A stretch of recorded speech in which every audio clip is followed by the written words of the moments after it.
Le gouvernement à l'époque que je dirigeais et tous les autres acteurs, les acteurs congolais, en ce qui concerne le Congo, ce sont des partis politiques de l'opposition, de la société civile et d'autres. Ce document ou cet accord a été mis en œuvre. Sa mise en œuvre a pris quelques années.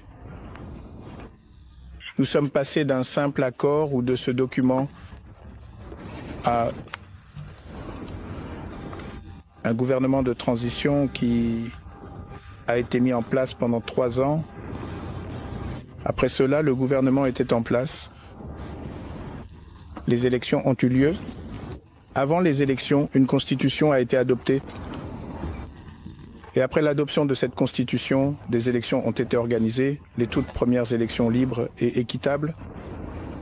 Après 1960, et des élections successives ont été organisées. Donc, la mise en œuvre de cet accord était proche de 100%, ce qui signifie que nous sommes passés d'un gouvernement de transition à un gouvernement élu, des institutions élues, jusqu'à ce que nous quittions nos fonctions en 2019. Donc le document, où l'argument a été entièrement mis en œuvre. Merci beaucoup. C'est Diane Dangobo de Newsroom Africa. J'ai plusieurs questions. Si vous pouviez nous dire quelle était la nature de vos discussions avec le président Beki tout à l'heure et qu'est-ce qui vous a amené en Afrique du Sud pour avoir cette réunion en particulier. Mais aussi, peut-être pouvez-vous nous donner votre évaluation sur les raisons pour lesquelles la situation dans l'Est de la RDC reste si fragile. Juste hier, le M23 a déclaré qu'il ne participerait pas lors de la réunion à Luanda. Alors, comment résolvez-vous cela si les gens ne veulent pas se rassembler autour de la table? Mbika ya famille moko na yoki yango na memi yango na télévision po toko akoyeba ba bazana makambo wana lolenge ni bako se comporter mobeko elobi nini l'état akoki kosala nini biso pe bato et toza ba héritier lolenge ni toningi to se comporter vis-à-vis à cette situation. Donc émission ya mibale ezala pe pédagogique mais aussi eza lolenge ya malamu ya ko dénoncer. Que nous avons l'impression, c'est comme si la justice a rendu l'âme. Bazobo a officialisé à la télévision que la justice congolaise a rendu l'âme. Nous avons l'impression. Parce que, pour constater comment la justice est opérée, Bassine Vito est soutenu. Bassine Vito, c'est à travers la décision judiciaire. Barré au Ezakobima. Le jugement au Ezali rendu. À un certain moment, tu te poses la question, cette justice, sur la bassine Vito, il faut espérer que soit réanimé ou bien cette justice a rendu totalement l'âme. Il faut que tu ailles dans la morgue. Peut-être que c'est là ce soit qui résurrection. Messieurs et dames, voici les informations du jour. Guerre dans l'est du pays. Le M23 se retire de la localité de Kageri. Bazouélé, les autorités mettent en place une task force pour lutter contre la désinformation sur les réseaux sociaux. L'Est du pays toujours, la Troïka et la SADC délibèrent sur le rapport du sous-comité de défense sur la révision du mandat du Samir DRC. Le service national offre plus de 200 bancs pupitres à l'université de Mbujimaï. Union sacrée avant-dernière information. Le nouveau bureau sera connu ce week-end, une mise au point de M. Mbata. Pour terminer, aucune initiative portant sur la crise sécuritaire, sur les 170 initiatives de contrôle parlementaire. Messieurs et dames, ça n'est fini pour la lecture des informations. Nazaro Yambelabino, Monsieur Fidel Ewolo Ngombe, un coordonnateur associé au cabinet de Lao Firme EM. Il est accompagné d'un Mwana Moko et Azali parmi les héritiers, comme on a parti Djemela héritier et la première catégorie. Les solos na biso tozobeta na deuxième partie Azali Bangomi Balé. na lobby yoka lisolo ya famille oyo mais servir yo pe pédagogique pour yeba comment te comporter soko ozali héritier ou soit ozali moko ozali ko configurer dans un dossier ko servir de jurisprudence dans les jours à venir. Ndeko fidèle Mbote. Mbote mwana mboka sango mokonzi. Na qualité ni nous intervenir na dossier oyo. Nazali moko ya ba avocat ya moi ndambu ya ba héritier ya première catégorie bazali 11 et ndé naye pour na fixer quand même opinion et puis commettre en garde moi ba velléité monsieur Suzali ya komona bato moko ba bengami entre guillemets homme fort aussi longtemps que avec Félix Tshisekedi Tshilombo notre chef de l'État. La période des intouchables a déjà sonné son glas, mais ils veulent acheter des parcelles. Il y a succession, oyo na minute est invendable parce que tozolo baboui na minute oyo le parcelle, toutes les parcelles laissées par le fait colonel Djemelas et Nzongo Prosper, et Zalika kana patrimoine parce que la succession n'a jamais été ouverte, moins encore les héritiers n'ont jamais été investis, mais toujours comprendre à un certain moment, moi j'avais été moi quelques héritiers, bazo tambolaka na simana ndenge ya kobatamaka bateka côté ka parcelle sous papa na bango atikaki pendant que la parcelle on a minute où ils sont invendables. Ils ont même pas na kumba ba héritier wana. Très bien. Voilà. Alors avant yo intervenir na partie où les Itali makambo Itali propre aux ali avocat. Héritier a expliqué le problème na bango. Okay. Et puis yo ko intervenir dans la démarche judiciaire où ici au Sali et où est-ce que nous en sommes. On a 30 minutes, il faut gérer les temps. OK? Alors ndeko Pati Djemela Moyao. Ah, Beto. O lo barachilu o lo barape. Ngaza ndetete ngalo ba kitete. Moyao sango ya kona sango dimena wana ndebisi. Vraiment. OK. Alors la CPL pour la toute première fois, na lingi tobeta lisolo na bino. Lisolo ngo tozobeta pona ko CPL sabatote, eza pona kanda po makambo zo tambola na molongo te. Voilà pourquoi boye ko dénoncer pona ko zonga makambo ezonga normal. Ba Kongo bazolanda yo. Nazo tikelo 10 minutes pour ko résumer makambo bozana ngo comme ça ndeko ko rebondir puis to ne pas na pour terminer. Alors ozana tango les loko ni ne memi bino pas sinini obino bozana. Vous avez le temps d'expliquer tout ça. Nasepeli, merci beaucoup Papa Sango. Nasepeli pour la première fois tout mon année. Et puis pour achever par mon idée, et nous avons une bande de personnes qui ont bande de est à Goma, tous les ensemble. Et nous ça la biso passe mais tous les des cœurs tous ensemble. Et puis maintenant pour tout continuer à l'isolo. L'effet colonel Djemela, c'était. Il faut expliquer. Oui, l'effet colonel Djemela, c'était notre papa à Botina Bassi. Donc notre maman était la deuxième femme. Et... Papa Koufa qui n'a 2020.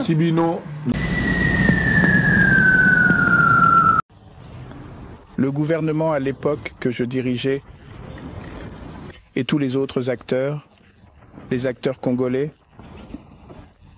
en ce qui concerne le Congo, ce sont des partis politiques de l'opposition, de la société civile et d'autres. Ce document ou cet accord a été mis en œuvre. Sa mise en œuvre a pris quelques années. Nous sommes passés d'un simple accord ou de ce document à un gouvernement de transition qui a été mis en place pendant 3 ans. Après cela, le gouvernement était en place. Les élections ont eu lieu. Avant les élections, une constitution a été adoptée. Et après l'adoption de cette constitution, des élections ont été organisées, les toutes premières élections libres et équitables. Après 1960, et des élections successives ont été organisées. Donc, la mise en œuvre de cet accord était proche de 100%, ce qui signifie que nous sommes passés d'un gouvernement de transition à un gouvernement élu, des institutions élues, jusqu'à ce que nous quittions nos fonctions en 2019 donc le document, où l'argument a été entièrement mis en œuvre. Merci beaucoup. C'est Diane Dangobo de Newsroom Africa. J'ai plusieurs questions. Si vous pouviez nous dire quelle était la nature de vos discussions avec le président Béki tout à l'heure et qu'est-ce qui vous a amené en Afrique du Sud pour avoir cette réunion en particulier. Mais aussi, peut-être pouvez-vous nous donner votre évaluation sur les raisons pour lesquelles la situation dans l'Est de la RDC reste si fragile. Juste hier, le M23 a déclaré qu'il ne participerait pas lors de la réunion à Luanda. Alors, comment résolvez-vous cela si les gens ne veulent pas se rassembler autour de la table? Papa Koufa qui n'a 2020. Tibino. Maman 6. Maman 6. Oui. Aboti biso na maman 6 et puis atiki bana au nombre de 21. 21. Donc 21 enfants, aboti mona bana na basi 6. Et bana so baza muta kufia zate. Bana ya première ligne ba kufa 2, bon ba lagi 10 batika la 8. Biso to 5, biso tout 5, le reste ainsi de suite ça la 21.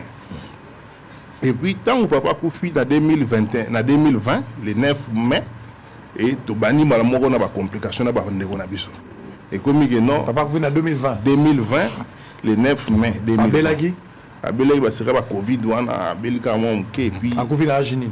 Koufi na 87 ans je crois. OK. Oui. Alors, tant à Koufi, ndé sikoyo complication comme on a ba ndeko na biso après Milidor, bana ya première femme. Et comme il non, bango il faut bazwa 50% et puis 50% au Kabola, ça dit pas qu'on a 75%. Argument na bango ezani. Argument na bango ezali boye. Argument na bango dozala papa abalaki maman na bango. Alors que papa dès son même na ba document na yé. Même il a écrit ça abalaki basi surtout coutumièrement même maman na biso. Basi so oya la yozwa abali bango coutumièrement. Et coutumièrement il repère sa monte pouvoir té a que ngolobaki ba opesa 50%. Puisque biso peut boya ki penalty de bo ça va so ki ça na pe bongo bo bandi biso document certificat de mariage ndé la document o ezali valable ya kolobaki amana biso ba mana biso civilement devant l'officier de l'état et nous on a les droits to ki da régime ni to ngato tanga yango et puis na to ki na tribunal to samba ta plus de 12 fois to ki na ba cour des tribunaux to samba ba do ka gain de cause puisque pourquoi parce que na tribunal ba do ki na juste bon boy la biso certificat de mariage exact. Bon, ceux qui ont un moyen, on est plus un sous Kobawa. Ceux qui ont besoin d'un certificat de mariage, bon, il y a 5 ou 4, puisque mariage, on peut des personnes, tu es même bazala. Vous êtes dans 3-4 témoins, on a preuve pour prouver que le mariage civil, l'accès que la personne a 50%, jusqu'à preuve du contraire. Et bah, donc, il faut financer, on a juge, magistrat, on a justice, on a mais il y a un jugement, na magistrat, mon Francis, on a dénoncé, qui j'ai écrit même partout.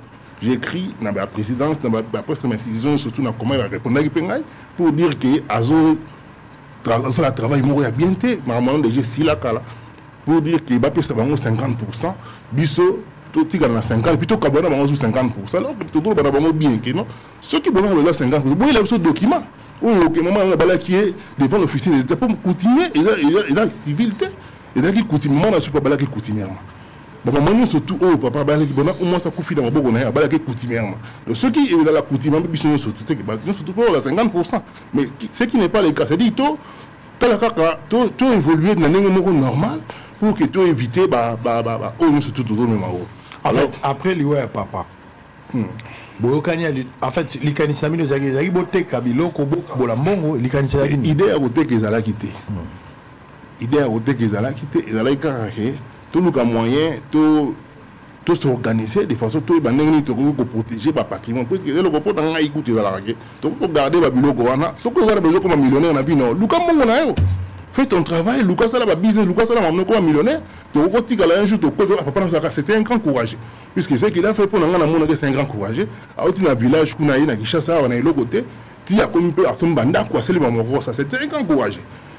Les lots passés les balles on est tout na ba koko na ba na biso tala ko papa na biso la grand côté bloc asala yango mais bangote bango il faut ba les kabiso bango faut la part du lion Jésus ba par rapport à nini par rapport à quoi ce baba là ba bota ki bango na ba 15 mois biso de bota na 9 mois ou soit et ça ni on ne comprend plus. Alors tango bande on a bino ba lobi bongo ba komi ko luka ba imposer bino loi na bango bazwa d'abord na part ya 100% ba diviser bango bazona no 50 et puis na 50 vous allez boire de la na 100 boka bola liso na bango des places problème et commis alors démarche ni no bino bo sali vis-à-vis ba ndeko na bino pour que beaucoup akoyoka na l'amiable avant to koma la démarche judiciaire.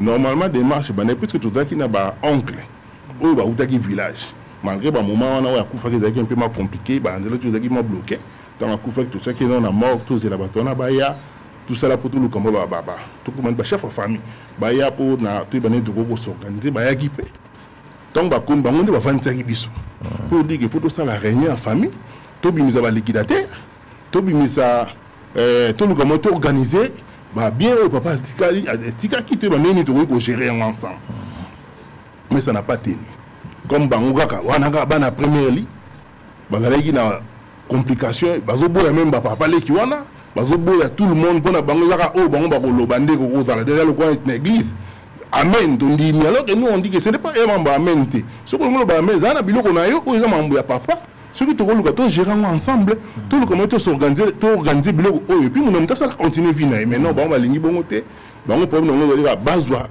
50% ba ça la o bango ko ça alors ça compliquer les choses jusqu'à maintenant to kena ba instance pour seigneur surtout même na ngalema on a tribunal ngalema ndenge juge Francis magistrat Francis on a busselé bango jugement on a o ezali justice et on le va que 50% et puis to kena maintenant ba instance a Gombe tout ça là qui appelle na ba maître avocat ba me ko contrer jugement on a pour dire que eza normalité ce qui besoin de besoin pour y na ba document boy la besoin lo baté pour dire que té ba bala maman na biso devant l'officier d'état mec il faut dans un document tu peux ça la rater que ça mon mon côté et vous n'avez pas ces documents là et ça la bouteille mo passer tu vas ni boyer tu mets ta masse là bon parce que presque pas ba biso or nous on a grandi ensemble c'est-à-dire que tant on a le papa na biso ba no so mandat pour na ba année 75 papa na biso jemela ça no so papa na pour na ba année 75 ba lingana moment biso na année 65 grand frère na biso liboso aboti na 68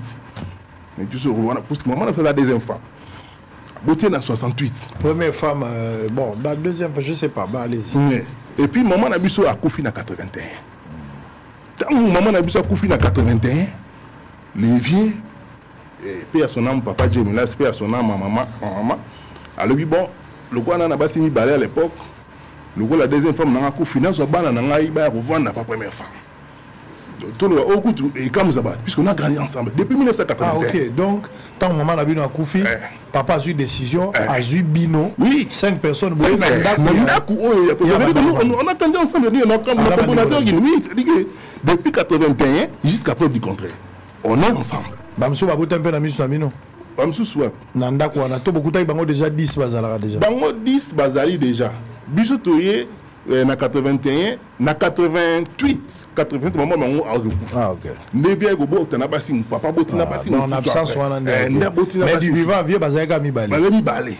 Donc maman na biso na maman na bango. Biso to koli na bango, c'est-à-dire que ce go bete le so depuis 81 on a gantolé qui a dit que c'est une famille.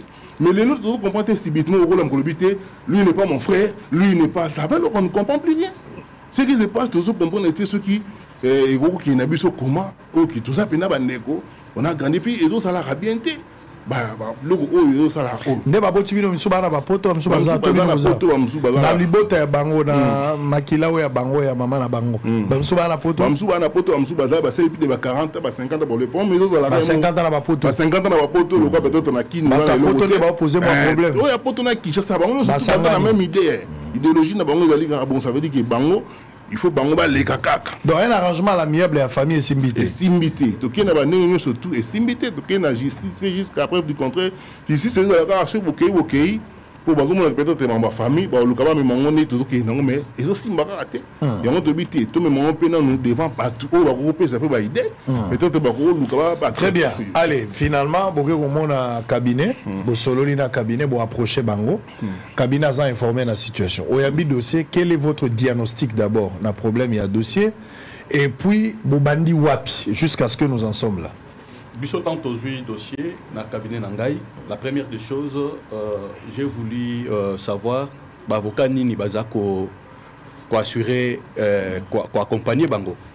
Et tout le qui avocat wana to bengi bango, to proposer bango, est-ce qu'il y a-t-il pas moyen que, comme ils sont issus d'un même arbre généalogique, on ne peut pas traiter cette histoire à l'amiable.